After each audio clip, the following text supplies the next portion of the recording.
ఈ steel plant అంశం మీద అనేక సందర్భాల్లో మాట్లాడారు, పోరాటాలు చేశారు. ప్రతి సందర్భంలోనూ వాళ్ళ కార్మికులకు అన్యాయం జరగకుండా చేసే ప్రయత్నమే అందరూ చేసాం. ఇవాళ కూటమి ప్రభుత్వం కూడా దాని నుంచి వెనక్కి ఏం వెళ్ళట్లేదు. గతంలో నిర్మలా సీతారామన్ గారు మేము ఒక బ్లాంకెట్ డెసిషన్ లాంటివి తీసుకుంటున్నాము, కేంద్ర ప్రభుత్వం ఆధీనంలో ఉన్న సంస్థలు ఏవైతే ప్రైవేటీకరణ చేసే అవకాశం ఉంటే వాటి గురించి ఆలోచిస్తున్నాం అన్నప్పటి నుంచి ఆగింది స్టీల్ ప్లాంట్. కానీ ప్రతి సందర్భంలోనూ ఈ టెన్షన్ ఏంటి సార్? ఎందుకని స్టీల్ ప్లాంట్ విషయంలో చర్చ? ఋషి గారు, మీకు మిగతా పెద్దలకు నమస్కారం అండి, నమస్తే సార్. వీక్షకులకు కూడా. సార్, ఈ చర్చ ఇప్పుడు ప్రజెంట్ జరుగుతున్నది చంద్రబాబు గారు లేవనెత్తినటువంటి అంశం వల్ల చర్చ జరుగుతుంది. ఈ మధ్య స్టీల్ ప్లాంట్ మేనేజ్మెంట్ ఒక సర్క్యులర్ ఇష్యూ చేసిందండి, పోయిన శుక్రవారం ఎప్పుడో అనుకుంటాను. ఆ ఇష్యూ చేసిన సర్క్యులర్ ఏమంటే ప్రొడక్షన్ టార్గెట్స్ ఫిక్స్ చేస్తూ ఈ రకమైనటువంటి ప్రొడక్షన్ వస్తే మీకు శాలరీస్ ఉంటాయి, లేకపోతే మీ శాలరీస్ ఆ పర్సంటేజ్ ప్రకారంగా తగ్గించడం జరుగుతుంది అని. అది చట్ట విరుద్ధం. ఎందుకంటే ఏ మేనేజ్మెంట్ కూడా ఆ రకంగా ప్రొడక్షన్ ను లింక్ చేసి వేజెస్ ఇస్తాము చట్టానికి విరుద్ధం అది ఎవరు చెప్పినా. ఎందుకంటే ఒక్కోసారి జీతము అనేటువంటిది ఫిక్స్ అయిపోయిన తర్వాత అది మేనేజ్మెంట్ ఇవ్వాల్సిందే. అయితే ప్రొడక్షన్ ఇన్సెంటివ్స్ పెడతారు. ప్రొడక్షన్ ఇన్సెంటివ్స్ పెట్టినప్పుడు ప్రొడక్షన్ ఎక్కువ చేస్తే ఇన్సెంటివ్ ఎక్కువ ఇస్తారు. ఇప్పుడు ఒకప్పుడు స్టీల్ ప్లాంట్ 110% దాటిపోయింది, అప్పుడేం జీతాలు ఎక్కువ ఇవ్వలేదు కదా. ఇప్పుడు 80% ప్రొడక్షన్ లో ఉంది. 80% అనేది ఆప్టిమం ప్రొడక్షన్ బాగానే ఉన్నట్లు లెక్క. అయితే 10% రావాలని కోరుకున్నాం. అది సింగిల్ బ్లాస్ట్ ఫర్నేస్ మీద.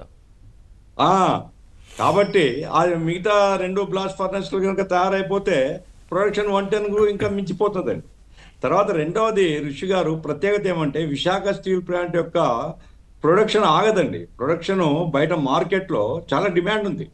అంటే క్వాలిటీ స్టీల్ అని, క్వాలిటీ స్టీలు అందుకోసం బిల్డర్స్ కూడా ప్రిఫర్ చేస్తారు. రాష్ట్ర ప్రభుత్వం కొనడం ఒక భాగము, కానీ బయట బిల్డర్స్ కూడా విశాఖ స్టీల్ ప్లాంట్ కొంచెం రేట్ ఎక్కువ ఉన్నప్పటికీ స్టాండర్డ్ స్టీల్ అనేటువంటి ఒక మంచి పేరు ఉంది విశాఖ స్టీల్. అవును.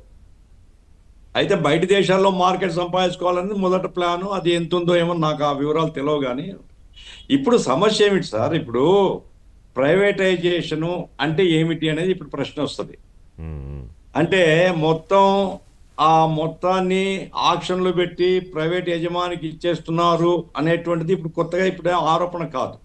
అయితే మానసికంగా BJP party committed for privatisation.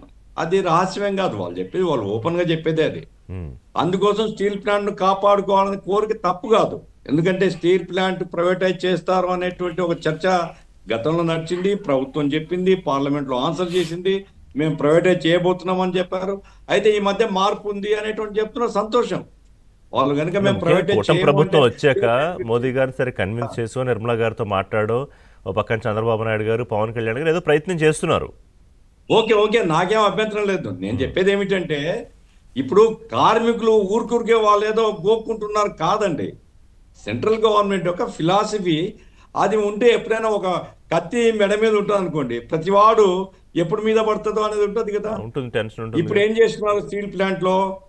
ఇప్పుడు మీరు 11,000 చిల్లర కోట్లు మీరు కేంద్ర ప్రభుత్వం సహాయం చేసింది. ఓకే, ఇట్ ఈస్ గుడ్, దాన్ని కూడా నేను వ్యతిరేకించడం లేదు, మంచిది. అట్లాగే ముఖ్యమంత్రి గారు అంటున్నారు మేము 2,400 కోట్లు ఈక్విటీగా మార్చినాము ఎలక్ట్రిసిటీ బిల్స్. ఓకే, ఎవరి ఇండస్ట్రీ సార్ ఇది? కార్మికుడు ఇండస్ట్రీనా, ప్రజల ఇండస్ట్రీనా? ఇది ఎవరికి సహాయం చేస్తున్నారు? మీరు ఇదంతా సహాయం చేస్తున్నాం కాబట్టి కార్మికులు ఏం మాట్లాడకూడదు, ఎక్కడ న్యాయం ఇది? కార్మికులు మాట్లాడిన వినే ఓపిక ఉందా ఈ ప్రభుత్వము?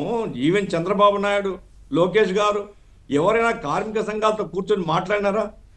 ఇప్పుడు 2009లో స్టీల్ ప్లాంట్ ప్రైవేటైజేషన్ వ్యతిరేకంగా 2009 సంగతి చెప్తున్నాను నేను. ఆ రోజుల్లో పెద్ద అజిటేషన్ చేస్తూ ఉంటే చంద్రబాబు నాయుడు గారు ఢిల్లీలో పోయి అడ్రస్ చేశారు ఆ కార్మికుల్ని. నేను వస్తే వెంటనే గన్నుల కోసం నేను పోరాడతాను మీకోసం అని. అది మాటనే కదా, అది గుర్తుండదా? అంటే ప్రతిపక్షంలో ఉంటే ఒక నాలుక, అధికార పక్షంలోకి వస్తే ఇంకో నాలుక మారిపోతుందా? ఇప్పుడు నేను ఋషి గారు సింపుల్గా అడుగుతున్నాను, నేను గన్నులు గనక మీరు క్యాప్టివ్ మైన్స్ ఇచ్చేస్తే సాలిన 4,000 కోట్ల రూపాయలు స్టీల్ ప్లాంట్ లాభం వస్తుందండి. ఓకే, కాబట్టి మీరు అక్యుములేటెడ్ లాసెస్ ఒకవైపు చూపిస్తూ కార్మికులు బెదిరించడం ఎట్లా? గనులు ఇవ్వకపోవడానికి కార్మికులు కారణమా?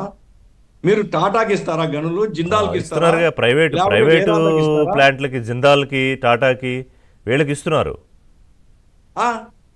స్టీల్ ప్లాంట్ ఎవరిదండి? అదేమన్నా ప్రైవేట్ వాళ్ళదా? ఏమొచ్చినా ఓకే, గవర్నమెంట్కే కదా అది. మీరు అడిగిన ప్రశ్నల మీద కాబట్టి ఇప్పుడు మిత్రులిద్దరు, కూటమి ప్రభుత్వం ప్రతినిధులు ఇద్దరితో అదే కూడా మాట్లాడి మీ దగ్గరికి వస్తా. చెప్తాను. ఒక్క నిమిషం ఋషి గారు. కాబట్టి నేను చెప్పేది ఏమిటంటే, కార్మికుల్ని ఊరుకురిగా ఇప్పుడు చంద్రబాబు నాయుడు గారు ఇప్పుడు అనవసరం ప్రసంగం కదా అది. కార్మికులు వైట్ ఎలిఫెంట్స్ ఇప్పుడు ఒక మంచి కార్మికులు అనలేదు, కార్మికులు అనలేదు. మీరు కనుక ఊరికి ఇట్టట్టు చేస్తే అది వైట్ ఎలిఫెంట్ 13 అయిపోతుంది. లక్షల కోట్లు పెట్టుబడులు వస్తున్నాయన్నారు. సంతోషం. ఈ రాష్ట్రంలో పారిశ్రామికరణ కోసం ఏ ప్రభుత్వం ఎవరు పనిచేసినా ఎవరేమి అంతే కదా, ఆనందించే వాళ్లే కదా. ఒక్క పార్టీ తప్ప, టీడీపీ ఒక్క పార్టీ గవర్నమెంట్ తప్ప, కానీ, కూటమి గవర్నమెంట్ అట్లా కాదు కానీ గఫూర్ గారు. వ్యతిరేకించే జగన్ ఒక్క పార్టీ, జగన్ ఒక్క గారు నాయకుడు కూడా- తప్ప మీరు అందరూ రాష్ట్రంలో Yes. అందరూ ఆనందించే వాళ్ళే. రాష్ట్రానికి అభివృద్ధి జరిగి పెట్టుబడులు కూటమి వస్తుంటాయి. ప్రభుత్వాన్ని మేము విమర్శిస్తే మేము జగన్ మనుషులని ఇప్పుడు కూటమి ప్రభుత్వము జగన్ ప్రభుత్వం మా దృష్టిలో ఏం మా ప్రభుత్వాలు కాదు కదా. అంతే కదా. మేము ప్రజల తరఫున